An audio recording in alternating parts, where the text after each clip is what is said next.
영문화의 상날에 노력하여 국민한테 성숙히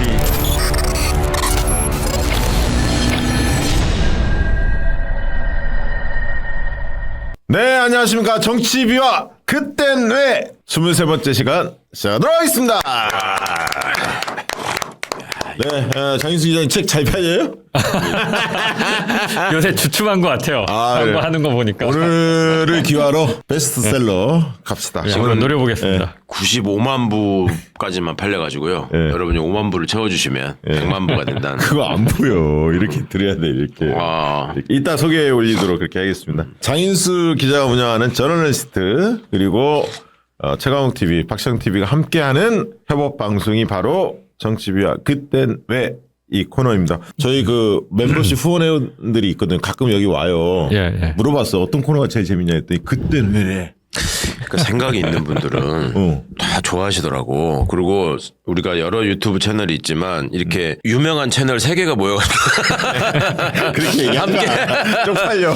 함께 송출하는 거는 없어요. 지성과 웃음을 장착한. 지성과 미모라고는 참아 못하는구나. 미모를 못해. 큰일 나, 돌 맞춰. 그 장기자만 가능한. 근데 지난번 말이죠. 예. 최강 의원이 부승찬을 이겼어. 외모에서. 미모 투표해가지고. 미모 투표를 했는데 한준호 1등, 최강욱 2등, 부승찬 3등. 아, 난리가 났습니다. 13,000명이 투표했어. 13,000명. 정말 아유, 대단하죠. 그때 집에서 뭐라고 안 하던가요? 몰라요 집에서. 승찬 의원은 굉장히 상처 많이 받았을 것 같은데. 아유, 그 부두찬 막 중간에 자꾸 끄자고 이거 그만하자고 막 그래서. 왜냐면 딸들도 볼 수 있다. 이런 일이 일어나면 안 된다. 많이 컸어. 그래서 자, 오늘 정치비와 그땐 왜는 또 약간 무거운 주제를 가져왔는데 요즘에 젊은 세대들은 잘 모르는 저도 잘 모릅니다, 사실 이 내용. 예. 장인수 기자도 이름만 들어봤지 어떻게 흘러왔는지는 잘 모르겠다는 거죠. 예, 그러니까 12.12 뭐 이런 거는 좀 아는데 이름만 많이 들어봤고 도대체 그게 어떻게 돼서 어떻게 만들어져서 무슨 일이 있었고 뭐 거기서 뭐 얼마나 희생됐고 이런 디테일한 건 잘 몰라요. 저희보다 한 10년 선배이신 최강욱 의원한테 알겠다. 그 시절을 생생히 기억하는 제가 이걸 하자고 제안을 드렸고 이유는 뭐냐면 계엄 상황이 있었는데 상대적으로 이제 우리가 빨리 국회가 이걸 끝냈잖아요. 네. 근데 예전에는 국회에서 계엄 해제 의결을 하는 제도 자체가 없었다고요. 그냥 저질러 놓고 이제 쿠데타 세력들이 계속 소위 말해서 정권을 탈취한 다음에 나라를 말아먹기 시작하는데 계엄 상황이 벌어지면 무슨 일이 생기는가. 이것이 노상원 수첩이나 이런 걸 통해서 이제 수거, 무슨 사살 뭐 이런 것만 보셔서 흔히들 생각하실 때 좀 알려진 정치권 인사들이나 네. 좀 시끄럽게 했던 사람들 위주로 그 끔찍하게 하려고 한 거 아니냐 이렇게 생각하시고 내 일은 아니지만 그러면 안 되지 이렇게 생각하시는 분들이 맞아요. 많아요. 네. 그다음에 특히 이제 중하위직 공무원들은 아니 뭐 장관이 왜 국무회의 가가지고 그걸 막았어야지 저러고 온 거야. 말은 그렇게 해. 그리고 자기하고는 상관없는 일이라고 생각해. 나는 그냥 공무원이니까 난 그냥 있었던 거고 비상소집 한번 갔다가 뭐 가라 그래서 집에 왔는데 뭐 이렇게만 생각하고 계엄 이후에 어떤 일이 벌어지는지에 대한 인식이 너무 없다. 네. 그거를 공직생활을 해보신 분들이 저한테 많은 분들이 조언을 해주시더라고요. 그 당시 어땠는지. 그러니까 공무원들이 이게 남의 일이 아니고 자기 일이라는 거를 자각을 해야 된다. 그렇지 않는 한 지금 최상목이가 사실상 내란 수괴 대행을 하고 있는 거잖아요. 그렇죠. 예. 그거에 끌려다닐 수밖에 없다. 공무원들이 계엄령 하에서 무슨 일을 당하게 되는지에 대한 인식이 너무 없다. 사실은 그럴 법도 해요. 이게 40년도 넘게 전에 있었던 일이라서 네. 알지 못하시는 게 당연하고 예. 저처럼 좀 연식이 된 사람들이나 알고 머리가 나쁜 박시영은 연식이 됐는데도 모른다고 막 이러는 건데 아니 10년 선배님 왜 그러십니까? 10년 선배한테 이렇게 막 나가게 구는 경우는 쉽지 않은데 자 그리고 또 하나가 최상목 쪽지에 비상 입법기구 이게 네. 나오지 않습니까? 맞습니다. 그거에 대해서 굉장히 주목을 하면서 재판에서는 그게 이제 이루어지고 있는데 사실상 그게 뭘 하는 건지 국회의 기능을 마비시키겠다는 건 알겠는데 그러면 그건 뭔지 이거에 대해서는 또 뚜렷이 안 잡히시는 것 같더라고요. 맞아요. 그래서 예. 세상에 새로운 것은 없다. 노상원이가 김용현이가 앉아가지고 윤석열이가 베낀 문건이 네. 박근혜 때 만들었던 계엄 시행 문건 그다음에 전두환이가 실제로 시행했던 계엄령 이걸 참고로 해서 한 거 아닙니까? 네. 그러니까 그때 벌어졌던 일들을 좀 말씀을 드리면 우리가 어떤 일을 당할 뻔했고 왜 이 내란 세력들은 반드시 대한민국의 헌정 질서 안에서 퇴출시켜야 하는지 이거를 좀 말씀드리고 싶었고요. 근데 그 전에 최강욱 의원님 왜 그 주요 명단에 이름이 빠졌었나요? 아, 저는 이제 되게 착한 사람이잖아요. 우리는 또 이제 항상 공언했잖아. 네. 내가 최은순한테 상황 바뀌면 네. 가가지고 사업하자고 할 거다. 그런 걸 좀 염두에 둔 게 아니었을까. 나는 그거 보면서 이명수 기자가 이름이 안 들어있다는 맞아. 거. 그거 이명수도 충격적이었어 없어. 정말. 장인수도 없어. 진짜 이쁨 받았나 봐. 힘 좋아 보이는 남자 좋아한다니까요. 딱 봐도 힘 좋아 보이잖아 이명수 기자. 네? 좋아했어요 진짜. 야, 아니, 이명수 기자의 전언에 따르면 네. 나는 필이 왔다.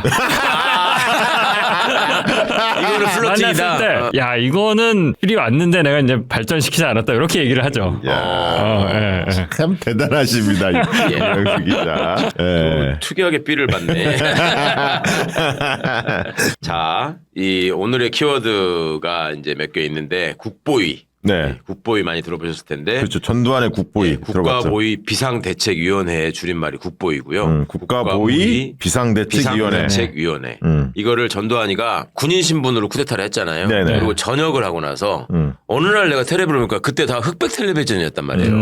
근데 뻐꺼가 무슨 말인지 알아요? 몰라요? 그거 뭐요? 뻐꺼를 몰라? 뻐까 무슨 이거 벗어졌다고 유튜브인데? 뻐꺼라고 부르는데 진짜 우리가 전두환을 뻐꺼라고 불렀거든. 아 진짜 순창촌 놈 아이가. 야, 순창이라니. 아니 그거는 기억나요. 그래갖고 그때 이거 벗겨진 탤런트하고 개그맨이었나 그래. 몇 명 이렇게 출연 못 하시고. 장 뭐였어? 출연 금지돼갖고 못 갑자기 나왔지. 사라지고 그거는 기억나요. 하여튼 전두환이가 계속 그 근무복이라고 하죠. 전투복 말고 왜 6번이나 합참에서 이렇게 할 때 입는 그 근무복을 입고 전두환이가 맨날 뭘 읽고 그랬었는데 합수본부장이라고 하면서 12.12 이후에 이제 쿠데타 성공하고 나서 박정희하고 똑같은 길을 걷죠. 한 달 사이에 별 하나씩을 더 달아. 그래 별 4개가 돼가지고 소장이 대장으로 전역을 합니다. 지가 셀프 진급을 해가지고. 그러니까 그러고 나서 이제 어느 날 보니까 양복을 입고 나와가지고 편판식을 해요. 근데 그게 국가보위 비상대책위원회였고. 그거는 본 기억이다. 이렇게 팬파시 지가 국보위 상임위원장이야. 응? 그리고 국보위 상임위원회가 만들어지고요. 국보위 입법회의가 만들어집니다. 두 가지가 만들어지는데, 예, 저기 이제 현판식 하는 장면이죠. 저 앞에 전두환이랑 지금 악수하는 사람이 누군지 아십니까? 누구예요? 저 사람이 박충훈이라는 사람인데, 예. 국무총리. 아 그 당시에 최규하 전임이구나. 최규하를 몰아내고 국무총리. 최규하를 몰아내고 다음 최규하는 식물 대통령으로 있는 상태에서 네. 국무총리가 와가지고 전두환한테 조아리면서 저 인사를 하는 거죠. 현판식 하는데. 진짜 존재가 없는 국무총리다. 이름을 처음 들어본다. 박충훈. 그러니까 그때는 유명한 사람이었어. 그래요? 아니 모든 걸 전두환이 다 했으니까. 그럼요. 아무 의미 없는 네. 총리로 있었던 건데 지금 최상목은 존재감 쩌는 거야. 그러니까. 부총리가 저러고 있는 건. 그래서 저 국보위 비상대책위원회에다가 행정기능, 그러니까 내각의 기능을 하는 부서들을 두고요. 네. 그다음에 입법기구, 국회를 대체하는 기구를 두는 거예요. 국보위 그래가지고, 안에 입법기구까지. 자, 국보위는 80년 5월 31일 날 설치가 되는데요. 이게 이제 실질적인 정부 운용을 하고 정치사회 전반을 통제를 합니다. 그러면서 주요 활동이라고 지들이 내세웠던 게 뭐냐면 정치 행정 부문을 개혁하겠다. 그래가지고 딱 발표를 해. 정치인의 대대적인 숙청, 그다음에 공직자의 정리. 이게 이제 소위 말하면 정치활동 금지 정치인을 지정합니다.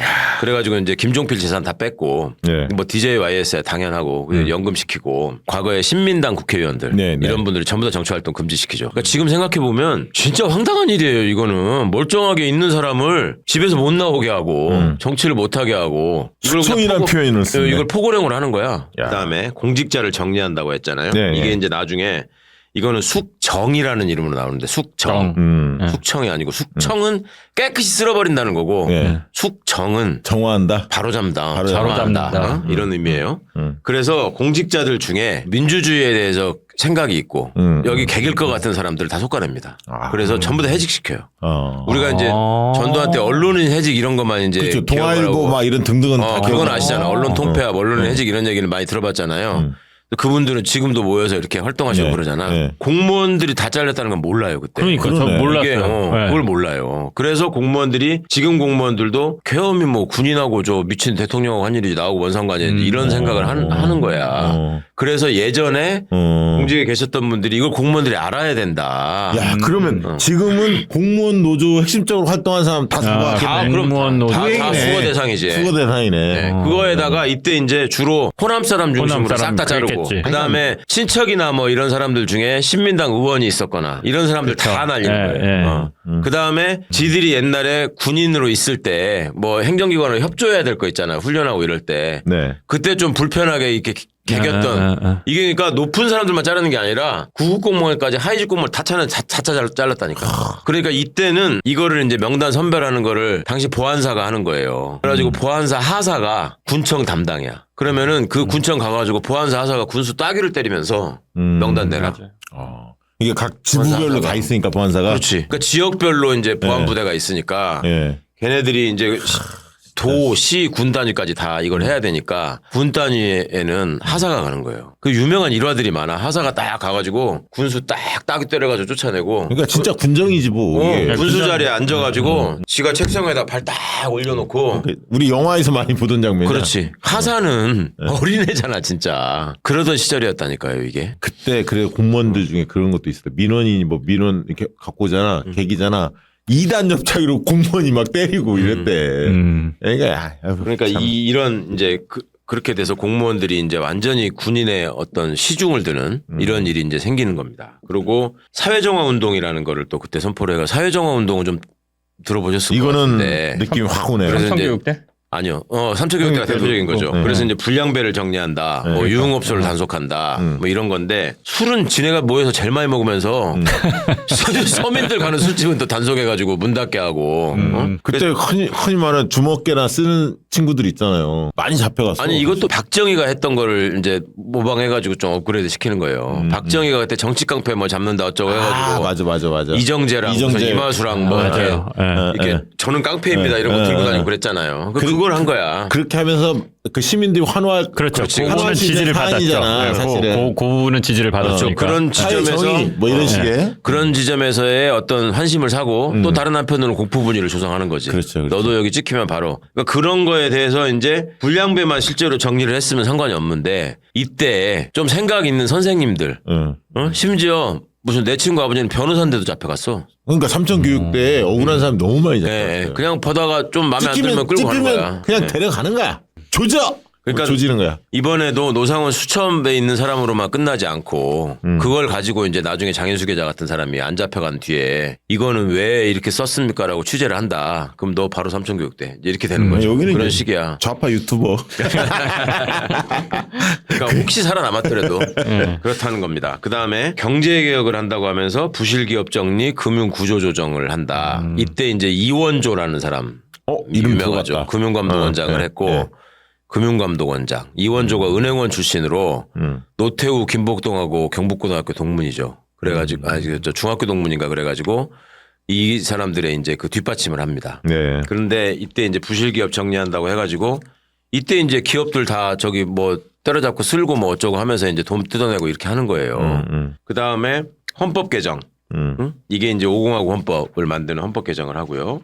80년 10월 27일 그러니까 직선제가 폐지돼 버렸잖아요. 그렇죠. 직선제를 폐지하는 헌법 개헌을 하는 거예요. 그래서 나중에 우리가 87년 6월 항쟁 때 그렇죠. 직선제 도입을 위한 호원철폐 독재타도 네. 이 얘기를 하는 거고. 그래서 10월 말에 국보위를 해체하고 정부로 이관한다. 이렇게 하고 이제 사라지게 되는데 이게 이제 완전히 없어지느냐? 그렇지 않습니다. 사회정화 운동이라는 이름으로 계속 남는데요.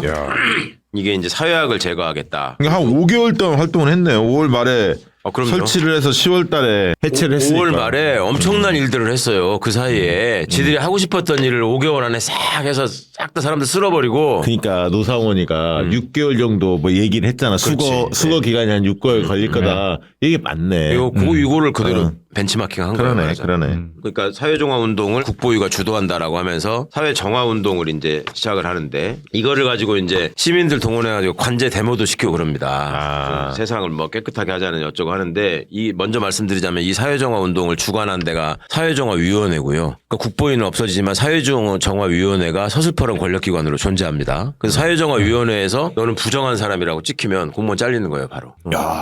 그러니까 지금으로 치면 권익위원회하고 감사원하고 검찰의 기능을 통합해가지고 얘가 행사하는 거야, 사실상. 그 사회정화위원회 위원장은 당연히 반란군 출신들 갖다가 거기다가 원스타 출신 이런 애들을 이제 시키고 거기서 이제 사회정화위원회에서 했던 대표적인 게 삼천교육대죠. 삼천교육대는 군부대 안에다가 그 다 떨어진 군복 입혀가지고 사람들 갖다 막 목봉체조 시키고 목봉체조가 가장 인상적이죠. 네, 기합 주고 그거 많이 나왔잖아요. 흑백 화면에. 네. 이게 사회정화위원회가 한 대표적인 일인데 이 사회정화위원회가 그러면 이렇게 하고 나서 전두환과 함께 사라졌느냐.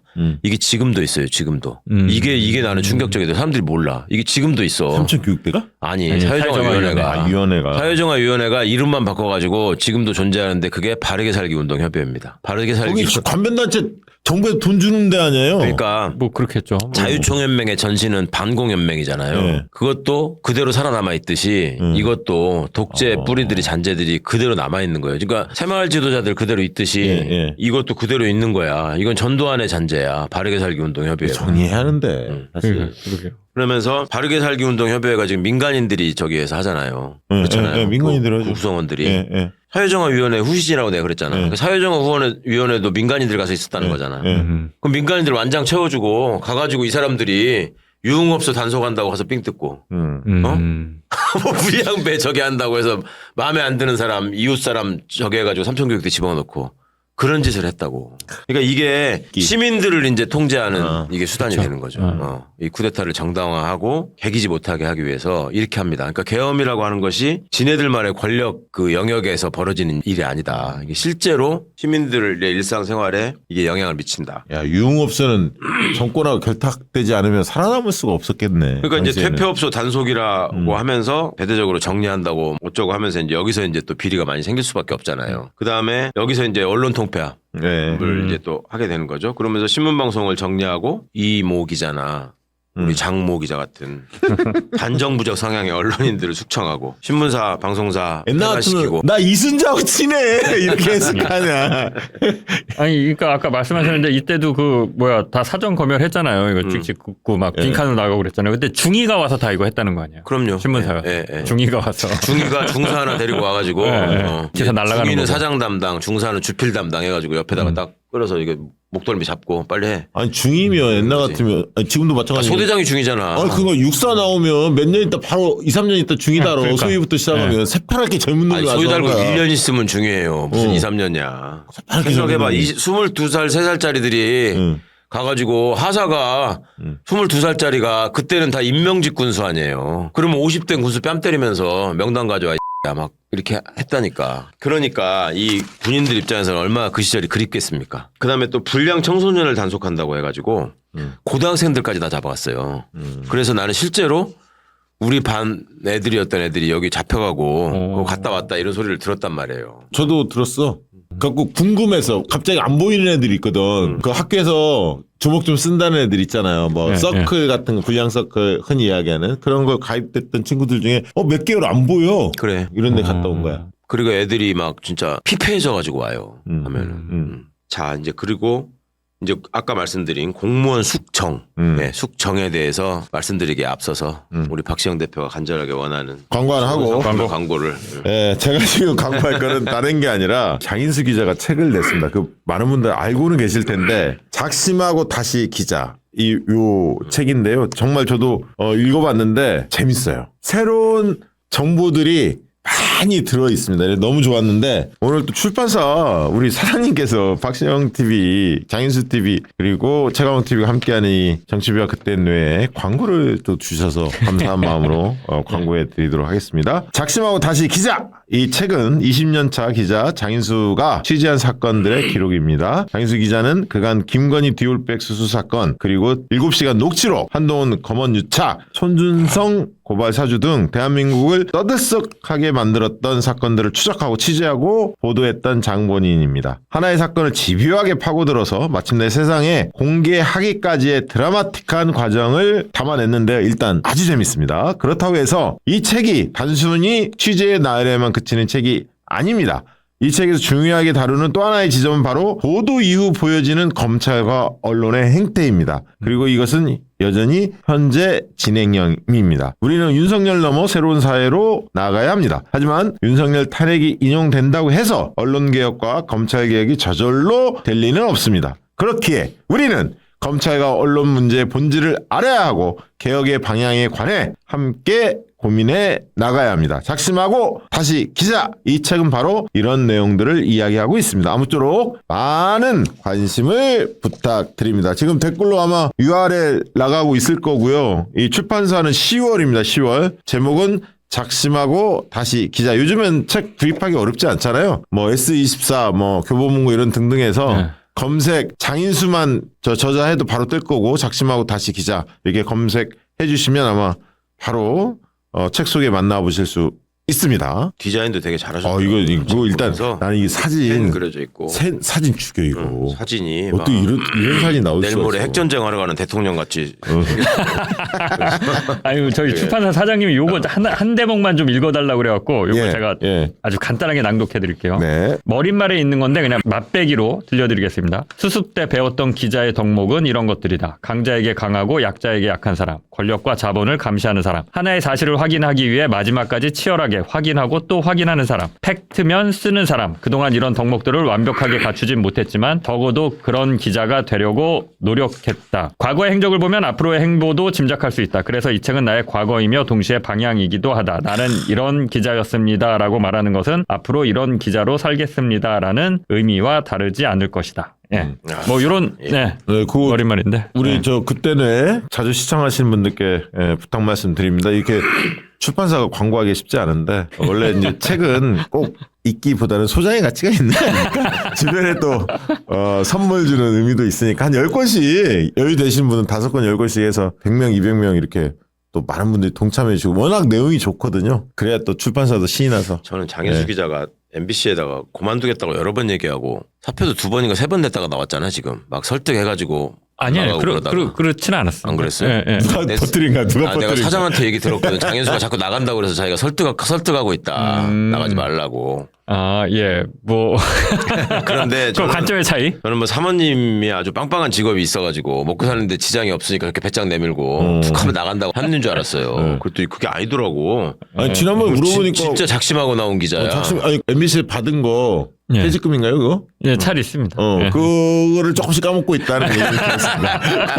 그걸 조금씩 까먹고 있다. 자, 그래서- 많은 분들 꼭 구매해 주시기 바랍니다. 심하고 다시 박박 기고 있는 예. 기자를 기억해 주시고요. 네, 고맙습니다. 예. 그다음에 이제 문제 공무원 숙정에 대해서 좀 말씀을 드릴게요. 네. 이 사람들이 신경 쓰이는 게 2가지가 있었던 거예요. 박정희 때 권세를 누리던 사람들은 아무래도 그 시절을 그리워할 거 아닙니까? 그러니까 말을 안 들을 가능성이 있잖아요. 그리고 상대적으로 고위직일 거 아니에요. 그렇죠. 그러면 자기 사람들을 꽂아야 되는데 이 사람들이 걸치적거릴 거 아닙니까? 그러니까 이걸 날렸어야 돼요. 1차적으로. 아, 그러겠네. 공간을 만들어야 되니까. 지네 똘마니들을 심어야 되니까. 그 진짜 이거 상식적이네. 그렇죠. 박정희 때 잘 나간 사람들 고위직에 다 있을 테니까 그렇지. 자기 말을 들을 사람들이 이제 새롭게 그 키워내야 하는데 위를 쳐내야 밑에가 올라갈 거 아니야. 그렇지. 정권 바뀌면 수순이죠, 뭐. 예. 그런 뿐만 아니라 공무원들의 지지를 끌어내는 방법이기도 해요. 공무원들을 제일 좋아하는 게 승진이기 때문에. 고인물 치우는 것들. 그렇죠. 예. 이게 날려버리면 공무원들도 쉽게 장악할 수 있다. 예. 이런 거를 이제 윤석열이가 하는 거죠. 이번에도 네, 보면 너 뭐 시켜줄게. 진급시켜줄게. 그다음에 뭐 권한 줄게. 뭐 이렇게 하잖아요. 그 얘기 많이 했다며 그 대령들 벨 달아줄 별 때. 달아준다. 그걸로. 그러니까 이러면서 이제 부패한 공무원들을 정리하는 거다라고 하면은 국민들이 볼 때 이때만 해도 관이 우위에 있는 사회라 맨날 이렇게 뭐 받아먹고 이럴 때 아니에요. 네네. 그러니까 그런 거에 대한 반감이 있으니까 또 민심에 또 어필하는 기능도 있고 이런 식으로 이제 쓰는 거죠. 그러면서 지 새끼들 자리 만들어주고 말 안 들을 것 같은 사람들 잘라내고 그다음에 주로 호남 사람들을 숙청한 이유가 광주항쟁에 대한 그 피비린내가 있을 뿐만 아니라 호남 사람들이 내용을 다 알게 되면 언제 들고 일어날지 모른다. 이런 점들 때문에 굉장히 많은 사람들이 공직에서 쫓겨납니다. 지금 깜짝 놀란 게 80년 6월부터 5급 이상 공무원들 약 8,600명이 강제 해직 당했다는 8,600명. 생각해 보십시오. 야, 5급 5급 이상이면 사무관이니까 와. 높은 직급이잖아요. 이거 한 절반 쳐낸 거 그러니까 아니야? 비율로 봐도 이거 상당한데 그냥 옆자리에 있던 사람들 막 없어지고 보고 그냥 이렇게 잘리고 엄청난 일이 있었는데 공무원들이 모른다는 게 내가 너무 황당해가지고 이걸 꼭 말씀드리고 싶었어요. 이 방송은 또 공무원 노조에서 바로 널리 공유하기 눌러줘요. 공무원 노조에서 저를 불러주시면 제가 싸게. 그러니까 이런 황당한 끔찍한 일들이 벌어지는데 그러니까 전교조 선생님들만 하더라도 그때만 해도 민주화가 어느 정도 진행된 이후에 전교조 사태가 89년부터 생기잖아요. 그렇죠. 89년. 그러니까 그러니까 이거를 연대에서 도와주는 세력도 있었고 전교조 해직교사에 대해서는 우리가 선명하게 기억하잖아요. 기억하죠. 이분은 참교육. 참교육. 고초를 또 오랫동안 겪으신 것도 알고 때마다 해직교사 복직 문제가 이슈가 그쵸, 되고 맞아요. 했었잖아요. 네. 근데 이거는 이 사람들을 이렇게 해서 잘라버리고 그것도 부패 공무원에 딱지를 붙여가지고 삼초교육대 보내가지고 목봉체조 시키는 거야. 완전히 무슨 어디 가서 말도 못하는 거예요. 그러니까 지금도 이게 사람들의 기억에 안 남아 있는 거야. 그런 이렇게 황당한 일이 벌어졌는데. 그래서 노조가 필요한 거예요. 야. 진짜 노조가 필요한 그래서 그럼요. 공무원분들이 그냥 상급자의 명령에 따르는 것이 능사가 아니다. 이런 상황이 생기면 본인들이 1번으로 당한다. 이 점을 계엄과 관련해서도 꼭 좀 인식하셨으면. 그러면 이제 무력을 갖고 있는 데가 지들 하던 식으로 또 쿠데타를 하면 안 되니까. 이제 경찰, 검찰, 군 이런 데다가 시사람을 심어야 될 거 아닙니까? 네네. 그러니까 거기서도 이제 대거 막 날리고 한단 말이죠. 그리고 쿠데타에 협조 안 했던 사람들도 곤란해가지고 다 해야 되고 이제 이런 일들을 벌입니다. 그리고 이 문제를 이제 가지고 영화를 만든다거나 보도를 하면 또 사람들의 감성을 자극하게 되니까 언론인 문화예술계 인사들을 또 날려야 되는 거죠. 이게 이제 그 뒤에 이어서 이명박 박근혜가 하는 게 이제 블랙리스트로 이어지는 거죠. 똑같은 짓거리를 하고 있는 거예요. 그리고 이제 정치인들이야 뭐 당연히 감옥에 보내고 뭐 김대중 대통령 사형 선고도 하고 막 그러잖아요. 그리고 정치 풍토 쇄신 조치라는 걸 발표합니다. 80년 10월 달에. 무슨 법을 만든 것도 아니고 그냥 조치잖아. 쇄신 조치. 조치라고 발표를 해서 정치인들은 앞으로 정치 활동을 금지한다. 이걸 이렇게 명단을 쫙 발표를 해요. 그냥 조치야 조치. 아, 이런 사람들은 정치하지 마라. 네, 그러니까 이 명단을 내놔요. 이거는 정치 활동 규제자 해가지고. 그러면 우리 같으면 이제 그런 거네. 좌파 유튜브 다 가둬놓고 출연만 몇 번 했던 애들 있잖아. 사람들 있잖아. 패널로 나오셨던 분들. 이런 사람들은 이제 앞으로- 조치야 조치. 네, 방송할 때 금지 조치. 유튜브 나가지 마. 그래가지고 이때 이제 그러면 거의 옛날에 그 야당에서 민주화 운동을 하면서 싸웠던 사람들은 반유신 독재 투쟁했던 사람들은 저기로 다 규제됐을 거 아닙니까? 예. 그러니까 출마를 못하게 만들어 놓고 11대 총선을 치르는 거예요. 근데 민정당, 전두환이가 만든 민주정의당, 민정당만 가지고 선거를 할 수 없잖아. 야당이 필요하잖아. 그러니까 야당을 만들어, 보안사가.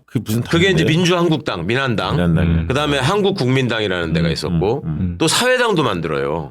그러니까 이제 메뉴를 다양하게 그럴싸하게 만들기 위해서 그 보안사 주지 상사들이 가가지고 정당을 만든다니까. 근데 민주한국당은 민한당이라는 데는 저기 이제 옛날 신민당의 그 사쿠라라고 지목됐던 그 부시래기들. 그러니까 김영삼, 김대중이 반독재 투쟁을 할 때 이철승? 그때 이제 중도 통합론. 이철승 뭐 이런. 그런 부류들 있잖아. 우리 초등학교 선배야. 계속 나왔던 사람들. 그러니까 이제 그런 지금 말하자면 이제 중도로 가는 게 중요하다. 뭐 이런 얘기를 하는 사람들이 그때 투쟁이 능사가 아니다. 뭐 이런 사람들이 있었단 말이에요. 그때도. 그런 사람들은 규제를 안 하고 그런 사람들을 위한 야당을 만들어줍니다. 그게 민주한국당이에요. 그래서 민주한국당으로 당선되는 사람들은 이제 그 이때는 이제 중선거구제라 민정당 하나, 민한당 하나 이런 식으로 당선되게 하는 건데 민정당 아니 민한당 총재가 유치송이라는 사람이었고 이름 들어봤어요. 유치송 총재. 예. 그리고 주로 이제 야당 국회의원들의 보좌관하고 이랬던 사람들이 이제 대거 이때 이제 출마할 기회를 잡죠. 그래가지고 뭐 우리 저 전주 안주 같으면 김태식이라는 사람이 있었잖아. 알죠. 그 이철승 보좌관이었거든. 그러니까 이철승은 나름 대표도 하고 그랬으니까 규제 대상자고. 그러니까 이철승이 못 나오니까 그 보좌관 김태식이 나온 거야. 이철승 씨가 축구 골키퍼 출신이었어요. 그래서 제가 이제 어렸을 때 초등학교 때 축구 선수였거든. 뭐 라면 막 몇 박스씩 들고 와서 주고 그래서 그때는 좋은 사람인 줄 알았어. 그때야 다 그렇죠. 좋은 선배인 줄 알았어. 먹을 거 사주면 좋은 사람이죠. 자, 그때. 그래서 이렇게 하니까 이제 정적을 제거하고 확실하게 독재 체제를 구축하게 되는 거죠. 사회정화위원회를 통해서. 그러면 당연히 뭐 인권유린이야 뭐 말할 것도 없고 그다음에 정치적 자유, 표현의 자유 이걸 이제 완전히 위축시키는 거고 반대 세력이 없는 거잖아요. 그다음에 야당까지 만들어 버렸으니까. 그리고 이제 참 아까 한국국민당이라는 게 있었는데 그거는 이제 공화당 찌끄러기들. 김종필. 그래서 그게 이제 한국국민당이었고 민권당이라는 게 또 있었는데 그거는 또 미니 야당으로 또 있었고 한국사회당이라고 해가지고 김한길이네 아버지 김철. 김철이랑 같이 활동했던 고 뭐라고 있었는데 그 양반을 당수로 해 고영훈 그런 사람이 당수로 해가지고 이렇게 진보 정당까지 지네가 만든다니까. 그러다 그러면 신민당이 85년. 그러니까 신민당은 그 민한당이 워낙 이제 사쿠라 정당으로서 관제 야당으로서 의미 있는 야당 활동을 못 하니까 국민들이 이제 들고 일어나게 되는 게 85년 2.12 총선에서 그렇죠. 그게 이제 12대 총선인데 인천 거기서 이제 김대중 대통령이 귀국을 하고 YSDJ가 이제 돌풍을 일으키죠. 배후에서 이제 민추협 중심으로 정당을 만든 게 그 신민당이지. 신민당 돌풍 이렇게 신한민주당. 그래가지고 돌풍을 일으켜서 민한당이 뭐 완전 몰락을 합니다. 정의당 없어지듯이 그냥 그렇게 몰락을 해버리는 그런 일들이 생기는데 정의당이라보다는 저거구나. 열린 우리당 만들어지고 앞에 뭐였어? 새정치국민회였나? 하잖아요. 새천년민주당.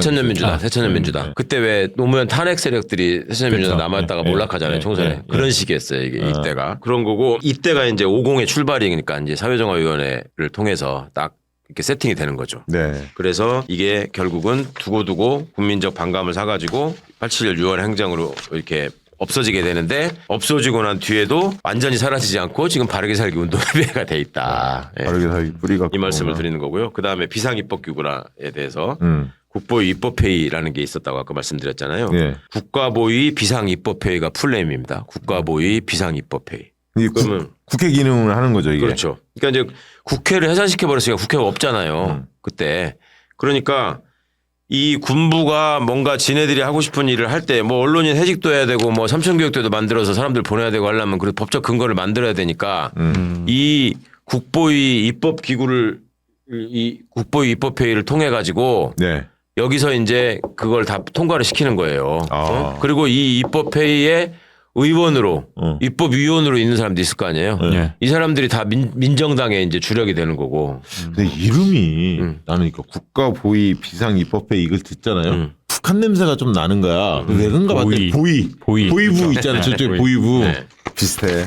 그래서 국보위가 이미 행정사법 입법 기능을 초월한 초법적 기구였잖아. 그러니까 근데 거기다가 입법회의를 만들어서 국회 기능 정지시키고 국회가 없어도 입법을 할 수 있다. 이걸로 보여주는 거죠. 이거를 벤치마킹해서 이번에 윤석열, 김용현, 최상목이가 문서. 네. 한 그 장짜리 쪽지에 문서. 실은 겁니다. 예. 한 장짜리 문서에. 사실상 이제 군부 독재를 위해서 뼈대를 만들어주는 입법기관 역할을 하는 거죠. 근데 이거는 한 6개월, 5개월 정도 활동을 하다가 해산이 되는데 그거는 이제 선거 직전에 해산을 하는 거고 여기에 또 들어가려고 이제 온갖 사람들이 또 지역 유지나 이런 정치 지망생 이런 사람들이 돈 싸들고 줄을 서는 거지 이제 군인들한테. 이게 사실상 국회의원이니까 그러겠네. 이걸 하면은. 그래서 이게 이제 거수기 역할을 한 건데 이게 이제 가장 중요한 게 전두환이가 원하는 법을 신속하게 만들어서 통과시키는 게 여기서 해야 될 일이었죠. 그러니까 헌법을 개정하고 대통령 직선제를 폐지하는 걸로 헌법을 개정하고 정당 및 사회단체 정비 특별조치법. 정당 및 사회단체 정비 특별조치법이야. 그러니까 이거에 의해서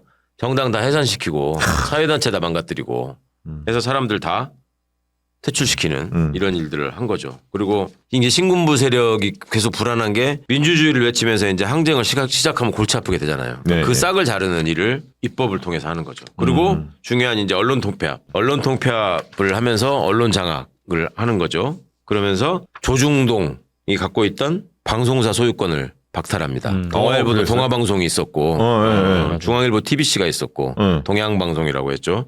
조선일보도 라디오 채널이 있었는데 그걸 뺏는단 말입니다. 그래가지고 그때 그럼 조선일보는 어떤 계기고 이런 거 없었나요? 이때는 조선일보가 그렇게 힘이 안 큰 섰구나. 신문이 아니었어요. 이때는 동아일보가 1등이었고 맞아. 동아일보가 잘 나갔지. 조선일보가 전두환 빨아주면서 이때부터 이제 본격적으로 성장을 해서 1등이 된다고 이때 역전이 된다고. 이거를 가지고 이제 나중에 이명박 때 예. 종편을 만들 때 얘들이 그 명분으로 삼는다고요. 우리가 이때 뺏겼으니까 다시 달라. 그래서 채널A가 생기고 JTBC가 생기고 TV조선이 생기고 이 명분으로 한 거예요. 이때 뺏어갔으니까 우리가 회복해야 된다. 이게 다 뿌리가 쿠데타 세력과 독재 세력의 뿌리가 다 있다. 대한민국의 보수 정당을 참칭하는 세력이. 네. 그리고 아까 삼천교육대랑 네. 그러니까 또 강제 해직 이런 거에 대한 그 근거를 마련하는 또 입법을 만들고 그 다음에 행정조직 개편. 행정조직 개편을 뭐 당연히 지들 입맛에 맞게 이래저래 부서도 만들고 이제 할 뿐만 아니라 네. 판사들을 또 되게 또 잘랐단 말이에요 이때. 응? 판사들 옛날에 뭐 민주화 운동하다가 잡혀간 민주화 인사들이나 민주 인사들이나 학생들한테 좀 관대한 처벌을 했던 사람들 다 잘리는 거고요 이때. 그러니까 똑같네. 이번에 판사들 그랬잖아. 이재명 대표 우호적으로 판결했던 사람들 다. 그 다음에 이제 저 경제개혁 한다고 구조조정해야 된다고 하면서 재벌들한테 이제 돈 뜯고 그렇죠. 그러면서 이제 돈 많이 갖다 준 쪽으로 돈 좋게 준 쪽 이렇게 저기서 해버리고 이때 이제 국제그룹이 날아가는 거 아닙니까? 말 안 들어가지고 국제그룹이 이때 해체되는 거예요. 그리고 재벌의 구조조정 법안이라고 하면서 그걸 그걸 통해서 자금을 만들지 계속. 그러니까 이렇게 해갖고 그 쌓아놓은 돈이 전두환이가 아직까지도 토해내지 않고 죽은 그렇죠. 그 돈에 총잣돈이 되는 거고 그 돈으로 쿠데타 세력지 똘마니들한테 막 몇천만 원씩 주면서 그래서 네. 이걸로 집사하니까 걔들은 평생의 은인이 전두환이가 되는 거고. 그러니까 여론조사 하면 1%인가 나오잖아요. 그러니까요. 전두환 지지 세력들이 그때가 좋았다. 뭐 장세동이 어쩌다. 참 가슴 아픈 얘기지만 왜 강남 영남이 지금 국힘의 뿌리가 되느냐. 근원을 따져가다 보면은 이 독재 정권 쿠데타 세력하고 뿌리가 다 있단 말이에요. 그러니까 인적 구성도 그렇지만 그 사람들의 물적 기반이라고 하는 것이 박정희가 쿠데타 해가지고 그때 사업권을 나눠줬잖아요. 네. 국영항공사를 그냥 네. 한진그룹에다가 주고 네. 정주영한테 건설회사 세우라고 해가지고 경부고속도로 뚫는데 그냥 독점권을 줘버리고 뭐 이런 식으로 재벌들을 다 만들어냈잖아요. 네. 그러니까 그 사람들을 그 입장에서 당연히 자기들을 살게 해준 사람이니까 그쪽과 뿌리가 같은 거예요. 그 다음에 7, 80년대 유행했던 단어가 복부인 아닙니까? 복부인. 그게 강남- 부동산 투기 아니에요. 강남 개발. 강남 복부인. 네. 옛날에 영동지구라고 그랬다고. 영동지구. 네. 네. 영동지구란 말 들어봤어요? 들어봤어요. 영등포의 동쪽. 그렇지. 강남. 영동, 전라고 영동이게. 나 전라고 출신이야. 그러니까 지금 이제 집값 비싸다고 하는 강남, 서초, 송파 이런 데가 영동지구라고 불렀다고 옛날에. 그러니까 영동이 강원도 영동을 생각해서 나는 그때 서울한테 자꾸 영동 그래서 아니 영동이면 강릉 이런 데가 영동인데 뭔 영동 가서 땅을 산다고 하냐. 그랬더니 그게 아니고 영등포 동쪽이야. 그때는 영등포가 중심이었으니까. 영등포가 이제 종로, 중구 빼면은 가장 큰 도심, 그렇죠. 부도심이 이제 영등포잖아요. 그러니까 그렇게 했던 거고. 그 다음에 이제 입법회의를 통해서 지금 말하자면 이 활동하고 있는 국힘의 아버지를 이어서 대대로 하고 있다고 내가 지적하는 사람들 있잖아요. 정진석이나 무슨 전주혜나 이런 것들 아버지가 이 국보위 입법회의 의원, 그 다음에 뭐 민정당 의원 이런 걸로 시작을 하는 겁니다. 그 이야기를 듣기 전에 광고 하나 하고 이 이야기 너무 재밌으니까 마지막으로 아, 예. 다루도록 하겠습니다. 이번 광고는 오가픽 콤보차입니다. 우리 장인수 기자 소개해 전해드릴게요. 주시죠. 네. 약초하기로 조선행 박사가 40년 연구하여 가시오가피 열매 세계 최초 품종 특허, 열매 추출 특허로 농축 발효한 명실상부 최고의 명품 오가픽 건강음료입니다. 오가픽 콤부차의 주 원료로 사용하는 가시오가피는 명나라 본초 강목, 야 본초 강목 이런 거 약한데 이런 거 나오면 있어 보이잖아요. 한 묶음에 가시오가피를 얻는 것은 한 수레의 황금을 얻는 것보다 낫다. 동의보감에서는 신선의 약이다 소개했고, 러시아 올림픽 대표팀 경기력 향상과 고도의 체력과 집중력이 필요한 우주비행사 특수부대가 오가피를 복용했던 사실이 뉴사이언스 학술지에 발표되기도 했습니다. 가시오가피 효능으로는 면역력 강화, 피로회복, 항산화 작용, 심혈관 건강, 간 건강, 그리고 GABA 신경 안정, 스트레스 완화, 식물성, 프로바이오틱스는 소화기능, 배변활동, 장 건강에 탁월한 효과를 보이고, 동의보감에서 남성은 발기부전, 여성은 음부 소양증 개선한다고 하였습니다. 야, 예. 저는 지금 한 번 먹고 예. 제가 이 진짜 좋아하거든요. 그래서 한 번 더 먹습니다. 너무 맛있어요 이게. 이거 예. 있어요. 시원하고 이게 이제 어떤 다른 콤부차, 건강식, 음료 등과 비교할 수 없는 특별한 맛과 효능으로 세계 제1위라 자신 있게 말씀드릴 수 있습니다. 네. 예.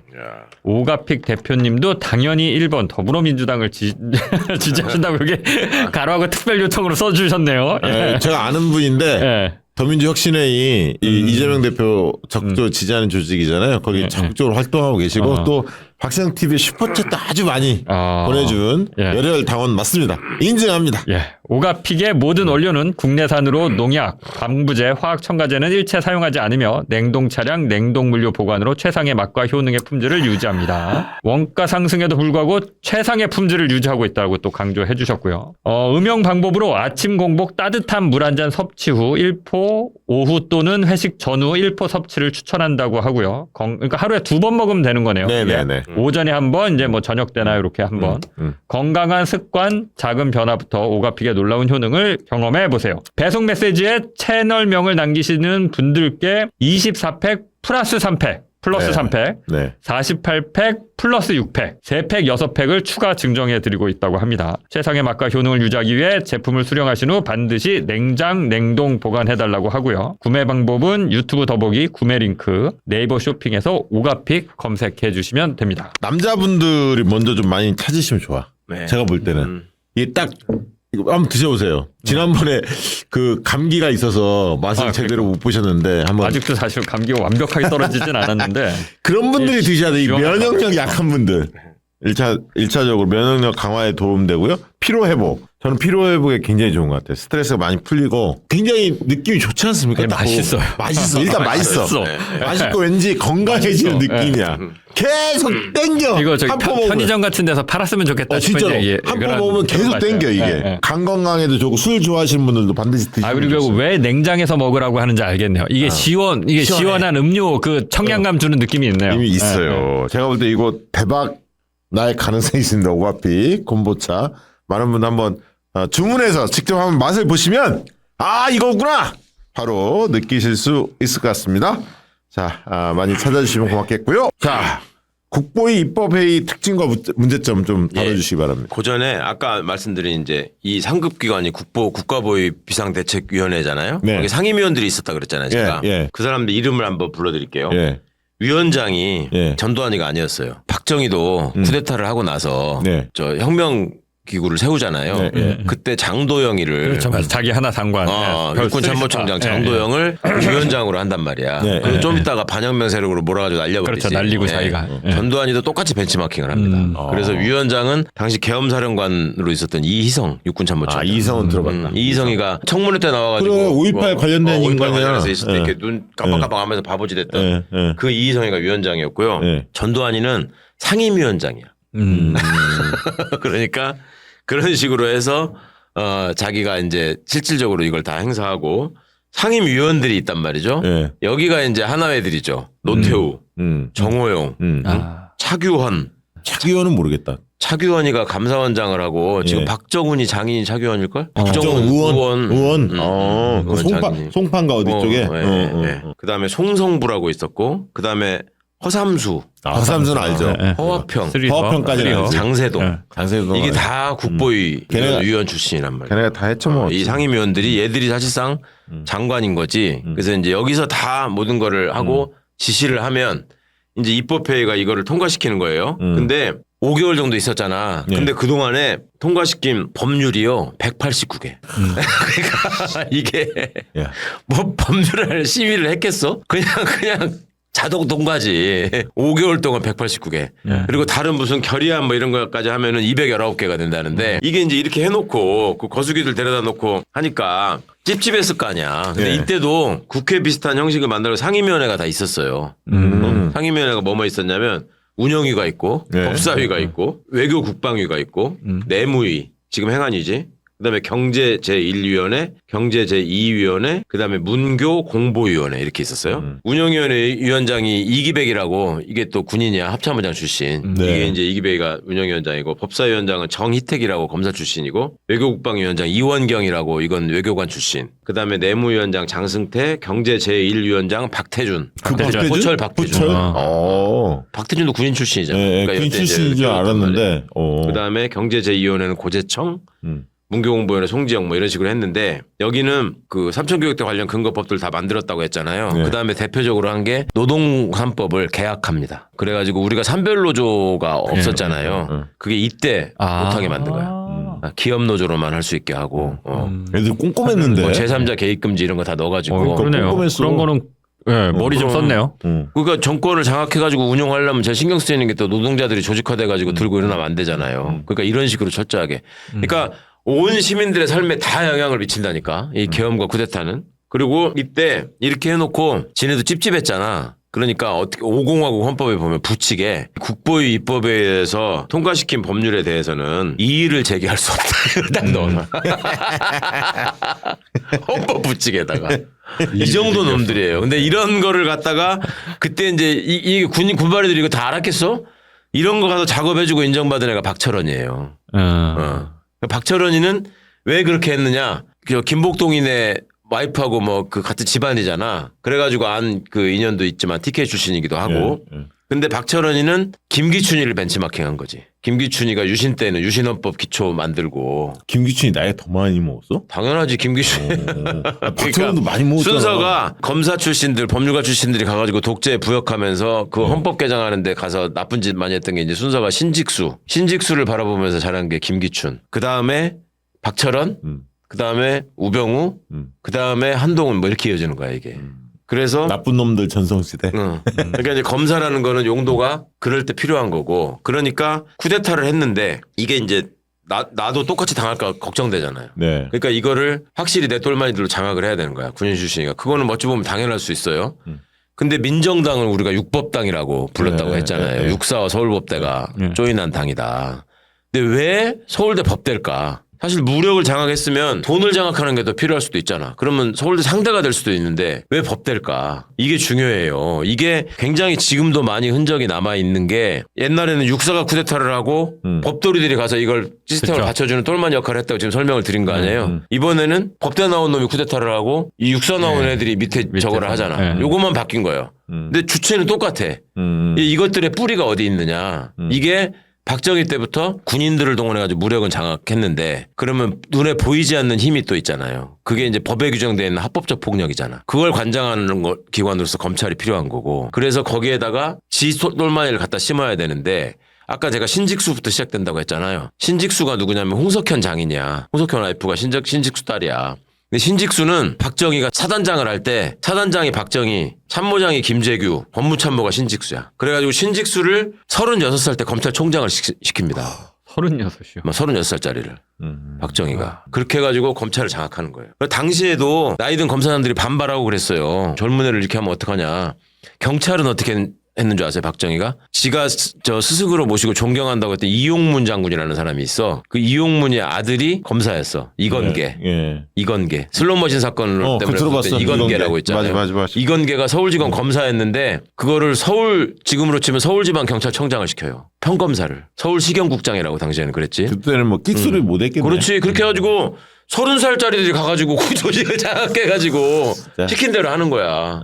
그러니까 얘들도 똑같이 하는 거고 그걸 앞에 봤으니까 박철원이가 지똘마니 강제섭이를 데리고 들어가가지고 이 작업을 다 하고 그때 이제 월계수회를 만들고. 월계수회. 그게 이제 월계수회가 시작되는 겁니다. 뭐 그렇게 하니까 얘들한테 당근을 줘야지 반발을 안 할 거 아니에요. 그러니까 그때 봉급을 올려준다고. 그래서 군인하고 검사가 직급이 높다는 얘기가 나오는 거예요. 그래서 공무원들 직급을 봉급으로 따지거든 결국. 그렇지. 왜냐하면 저 행정공무원들 국가직이나 지방직 5급이잖아요. 그렇죠. 판검사들은 상급 취급받도. 그러니까 그렇게 알려져 있지. 근데 그게 그 근원을 따져보면 박철원이가 전두환한테 이걸 해달라고 한 거야. 애들 저기를 하려면. 그래가지고 관리하려면. 그래가지고 그 중앙부처의 과장들이 서기관이잖아요. 네. 이게 4급이잖아. 네. 경찰 총경이 4급이란 말이에요. 세무서장이 4급이고. 그러면 경찰 총경하고 총경이 조그만 무궁화 4개를 달고 네 개. 있잖아. 네. 그 총경하고 군인 계급 뭐가 같을 것 같아요? 한 소령? 대령 모양상으로는 대령이 돼야지 같을 것 같지 않아? 이게 다 차야 되니까.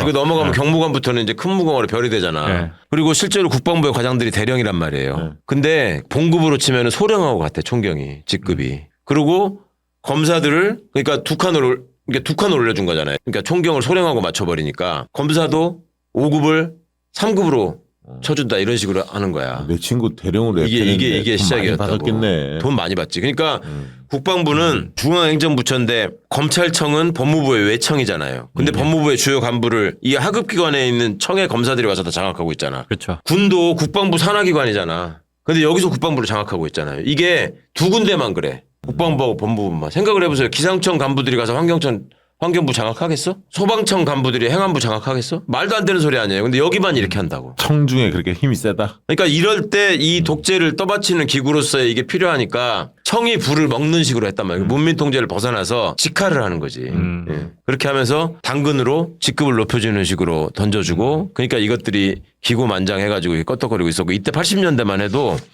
군인이 소령만 되면 골프를 쳤습니다. 테니스가 아니고. 그거를 검사랑 같이 쳤어. 이게 이제 육법당의 실체예요. 그러니까 이게 이 뿌리가 몇몇이 살아남아서 이번에 지금 또 쿠데타를 일으켰고 그러니까 제가 서울법대 내란과 육사 반란과 거기다가 경찰대 부역학과가 같이 한 거다라는 말씀을 드리는 거고 이런 뿌리들을 우리가 제대로 정리하지 못하고 지금까지 왔다. 이 구조가. 그러니까 이번에 이 쿠데타 세력들도 예전에 했던 거를 그대로 따라서 하려고 했고 일찍 끝났기에 망정이지 해제를 시켰기에 망정이지 그냥 이게 만약에 얘들이 성공하고 넘어갔다. 그러면 지금 우리 주변에 무사할 수 있는 사람이 거의 없어요. 따져보면. 그러네요. 노동자들 다 건드리지. 응? 윤석열이 역사적으로 가장 그 공을 세운 점이 있다면 검찰의 민낯, 검찰들의 그 폐악질, 요거를 다 드러내줬어. 그렇지. 국민들한테. 아, 네. 검찰 권력이 어떤 거고, 검찰 생리가 어떤 거고, 저놈들이, 야, 어떻게 검찰 권력이 농간을 부리는지를 알게 해줬어, 사실. 얼마나 그게- 나쁜 짓을 더 할 수 있는지 진짜. 알게 해줬죠. 네, 아울러 이제 서울대 법대가 얼마나 그렇죠. 그 얼마나 어접한 짓 서울이고 알게 해줘, 껍데기에 불과한 건지. 예, 예. 그 타이틀이란 게. 아니, 멀리서 보지 마세요. 왼쪽에 있어. 오늘 어디선가 내가 서울대 법대 출신. 기사 제목에서 봤는데 네. 세계적으로 쿠데타를 7번 시도한 학교가 유일하게 대한민국에 있다더만. 이것도 찜 문제고. 하여튼 간단히 이 말씀을 드렸는데 여러분들이 특히 공직에 계신 분들이 그러네. 이거 당시에 알아야겠다. 이렇게 10,000명에 가까운 수천 명이 다 직장에서 쫓겨나고 삼성교육도 끌려간 사람도 있었다. 좀 아까 충격적이었어요. 5급 이상 공무원 약 8,600명이 강제 해직당했다. 8,600 진짜 명. 지금은 이제 공무원 노조가 있으니까 이렇게 마음대로 못하지만 옛날에는 공무원 숫자가 지금보다 적었잖아. 적었으니까요. 어떻게 8,600명이라는 5급 이상, 5급 이상이면 그거 얼마? 야, 아니 근데 8,600명 거의 10,000명인데 전국에서 10,000명 공무원 갑자기 날린다고 그래도 지금 난리 날 걸요. 그렇죠. 난리 날 텐데 5급 이상을 지금 그러니까 8,600명 아마 자료 찾아보면 5급 이상 몇만 명 안 됐을 것 같은데. 그리고 그 와중에 호남 사람들은 끊임없이 그렇죠. 잘려 나갔고 핍박받고. 그러니까 한이 서릴 수밖에 없어요. 정말. 그러니까 이제 이 결과로 나중에 DJ가 정권을 잡고 때 안 묻은 사람을 시키려고 하다 보니까 네. 남아있는 호남 사람들은 다 저기에 빌 붙어가지고 저기 한 사람들만 남아있을 거 아니에요. 아, 괜찮은 사람 잘렸고. 그렇지. 괜찮은 사람 다 잘려버리고 사람이 아니요. 없었다는 거잖아요. 자, 끝으로 한 말씀씩 듣고 이제 마무리 해야 할 것 같아요. 오늘 들어보니까 어떠세요? 진짜 공감되는 게 네. 사람들이 이게 하룻밤 사이에 후다닥 하고 끝났잖아요. 일찍 잤다가 늦게 일어나신 분들은 밤새 뭐 있었어? 이랬던 거니까 그냥 뭐 별거 아닌 거 아니야? 그냥 혼자 생쇼 하다가 그냥 뭐 그런 거 아니야? 이렇게 생각하시는 분들이 실제로 주변에 있더라고요. 그 너무 저렇게 뭐 의미부여서 떠드는 거 아니야? 뭐 이렇게. 근데 이거 진짜 성공했으면 어떤 일이 벌어졌을지 이 문구나 했던 것들을 보면 이번 12.3 비상계엄 원형 다 담겨 있어요. 그렇죠. 1번 네, 모든 정치활동 금지한다부터 시작해서 그렇죠.